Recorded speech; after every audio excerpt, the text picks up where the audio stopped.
दोस्तों, सबको नमस्कार, जोहार, आदाब, सत श्री अकाल। अंतोगतवा षड्यंत्र पर विजय पाकर हम लोग पुनः राज्य के विकास के स्टीयरिंग को अपने हाथ में लिया है और बहुत सारे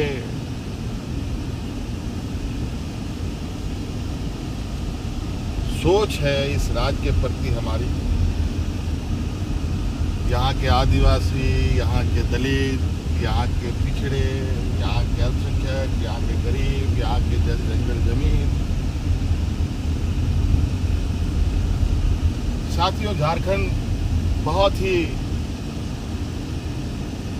अपने आप में देश में एक अलग राज्य है। एक ऐसा राज्य जहाँ कहने का तो इस राज्य को लोग सोने की चिड़िया कहते हैं, लेकिन बहुत तकलीफ और दुख के साथ कहना पड़ता है कि आज के दिन में भी इस राज्य के लोग 2 वक्त के अनाज के लिए संघर्ष करते हैं, पलायन करते हैं। ना जाने इतने वर्षों से इस राज्य के प्रति चाहे किसी की भी सरकार रही हो, मेरे अनुभव में बहुत संवेदनशीलताएं जो इस राज्य के प्रति सरकारों की होनी चाहिए थी, वो नहीं रही। 2019 में आपने हमें राज्य को दिशा देने का जिम्मा सौंपा। सरकार बनने के बाद कोरोना जैसा महामारी आया, आपने देखा पूरा देश दुनिया लॉकडाउन के चपेट में आ गया। ऐसे स्थिति में पूरा देश का हालत क्या था वो आप सबको मालूम है। हमारे राज्य की भी क्या स्थिति थी आप सबको मालूम है।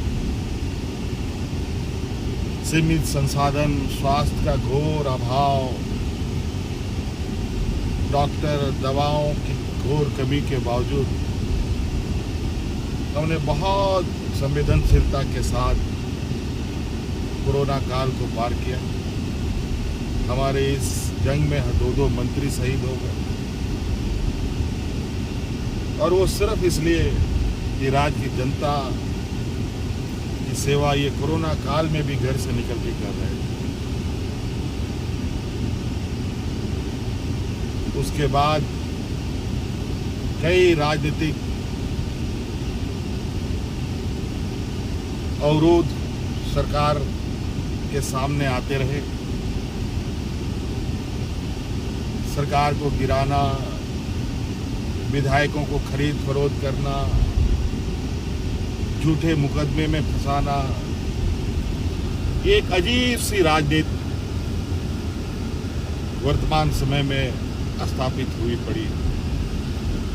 इसका शिकार मैं भी हुआ और इसके वजह से मुझे 5 महीनों तक जेल में रहना पड़ा। लेकिन आप लोगों ने जो आशीर्वाद और ताकत मुझे 2019 के चुनाव में दिया था, उस ताकत के बदौलत हमारी सरकार को खरोच भी आने हमने नहीं दिया। मैं जेल चला गया। आदरणीय चंपाई सोरेन जी को हमने अपनी जगह सौंपकर मैं कोटवार जेल में चला गया और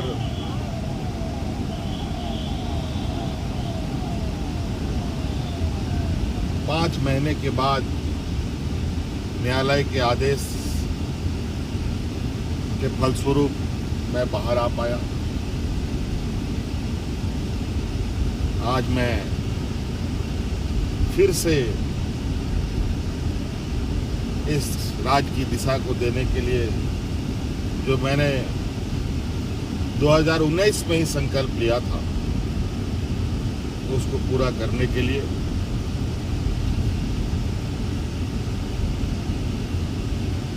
आपके सामने आया।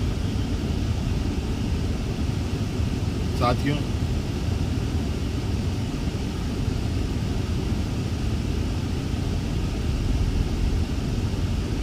पाँच साल कई चुनौतियों के साथ हम लोगों ने पार किया, कई जंग लड़े, जंग जीते भी, चाहे वो कोरोना का जंग हो कि चाहे वो राजनीतिक अवरोध हो, चाहे वो राजनीतिक साजिश हो हमारे विपक्ष के द्वारा, उन सब पर विजय पाते हुए आज हम लोग आपके इस लोकप्रिय सरकार को आपके दरवाजे तक पहुंचाने के लिए संकल्पित रहे हैं। बहुत सारी चुनौती इस राज्य में है, बहुत सारी विषयों पर काम करने की आवश्यकता है, चाहे वो किसानों के लिए हो, ग्रामीण क्षेत्रों के लिए हो, हमारे आने वाले नौनिहालों के स्कूलों के विषय की बात हो, चाहे हमारे पढ़े लिखे नौजवानों को रोजगार को लेकर बात हो, चाहे राज्य में स्वास्थ्य व्यवस्था को लेकर, चाहे वो राज्य में आधारभूत संरचनाओं को, सभी क्षेत्रों में काम करने की आवश्यकता है। आप देख रहे हैं वर्तमान केंद्र सरकार की नीतियों की वजह से किस तरीके से रोजगार दिन ब दिन घट रहे हैं। छोटे मझोले उद्योग बंद होते जा रहे हैं, बड़े पैमाने पर उद्योग जो छोटे मझोले हैं वो देश छोड़ के बाहर निकल रहे हैं, दूसरे देशों में अपना रोजगार कर रहे हैं, और हमारे यहाँ के नौजवान भटकने के लिए तैयार हैं, मजबूर हैं। साथियों, राज्य का सर्वांगीण विकास के लिए बहुत सारे विषयों की आवश्यकता, बहुत सारे विषयों पर काम करना होता है, और निश्चित रूप से हमारे इस कार्यकाल में आपको इस बात का जरूर एहसास होगा कि वर्तमान सरकार की सोच और उद्देश्य क्या है और किस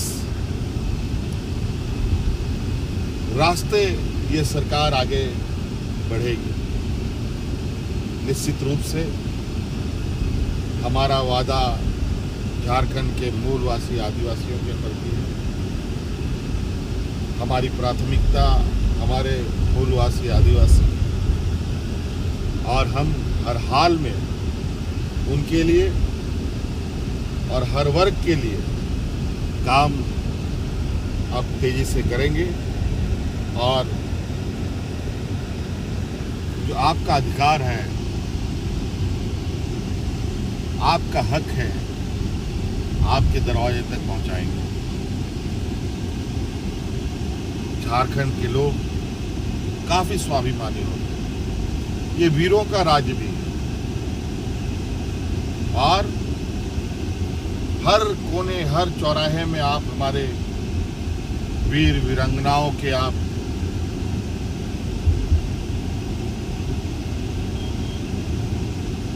बड़े बड़े आदमकद के मूर्तियां आपको देखने को मिलेगी, जहां हम हर साल हर सुख दुख के विषय में उनके चरणों में जाकर के उनको नमन कर शुरुआत करते हैं। पुनः आज मैं अपने वीर सपूतों को नमन कर इस बाकी की लड़ाई को, बाकी की चुनौती को पार करने के लिए फिर से मैं तैयार हुआ हूँ।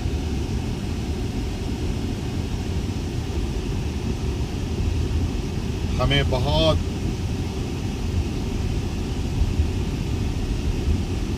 बड़े पैमाने में इस राज्य में काम करने की आवश्यकता है। इसमें आप सभी लोगों का सहयोग, आशीर्वाद बगैर ये संभव नहीं है।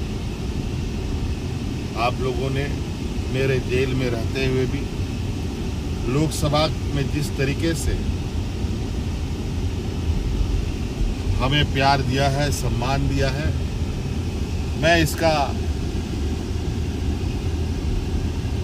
आभार प्रकट करता हूं और ये ऋण मैं कभी उतार भी नहीं सकता। लेकिन मैं आपको विश्वास दिलाता हूं कि निश्चित रूप से आपके